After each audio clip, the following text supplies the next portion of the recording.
বলছি এটা কি খোলা যাবে? হ্যাঁ দুটো কথা বলবো, জাস্ট বলুন। খোলো।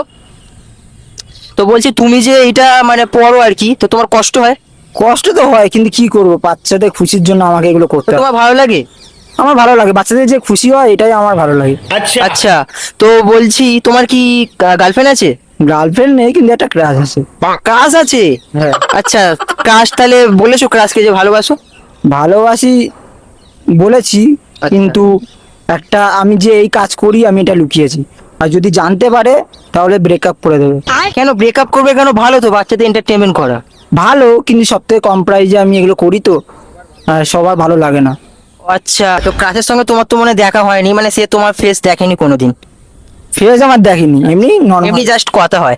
তাহলে তোমাকে আমি আজকে ডেয়ার দিচ্ছি, তুমি তোমার ক্রাশকে ফোন করো, আর তোমার এই কাজের ব্যাপারে তুমি তাকে বলে দাও, দেখি সে কি বলে, মানে তার রিয়াকশনটা কি হয়। ঠিক আছে ঠিক আছে।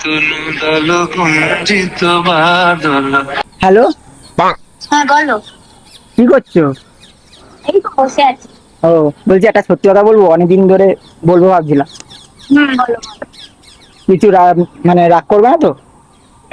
বলো। বলছি আমি যে একটা কোম্পানিতে কাজ করি যে বলেছিলাম, হুম।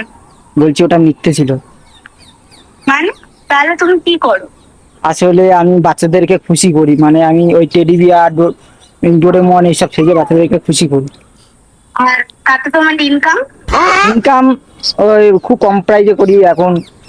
চেষ্টা করছি, পরে ভাবি যে তুমি জানো আমার বাবা মা আমার পিছনে কত খরচা করে? আমার মনে হয় তুমি ওই কম টাকা নিয়ে আমাকে ডিজার্ভ করো।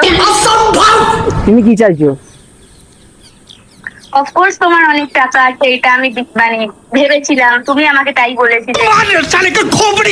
তাহলে কি আমাকে চাকরি দেখে ইনকাম দেখে দেখেছিলে? ওটাই তো স্বাভাবিক।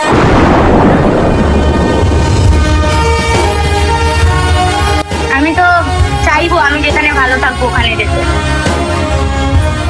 তাহলে থাকবে না আমার সাথে? একবার অন্তত দেখা করো। না আর শোনো, তুমি না আমাকে আর কোনোদিনও কল করবে না। আর তুমি এটাও শুনে রাখো কি তুমি আমার বয়ফ্রেন্ড হওয়ার যোগ্যও না। তুমি আমাকে কল করবে না, আমি তোমাকে ব্লক করছি, আর আমার সামনে তোমার মুখ নিয়ে কোনোদিনও আসবে না। ও তো বললো ব্লক করে দেবে। কি আর করা যাবে, আমার কাজ দেখে ভালোবেসেছিল। তাহলে কি তোমার পয়সা দেখে তোমায় ভালোবেসেছিল? হ্যাঁ, পয়সা দেখে। তাহলে কি সব মেয়েরাই এরকম? হয়তো।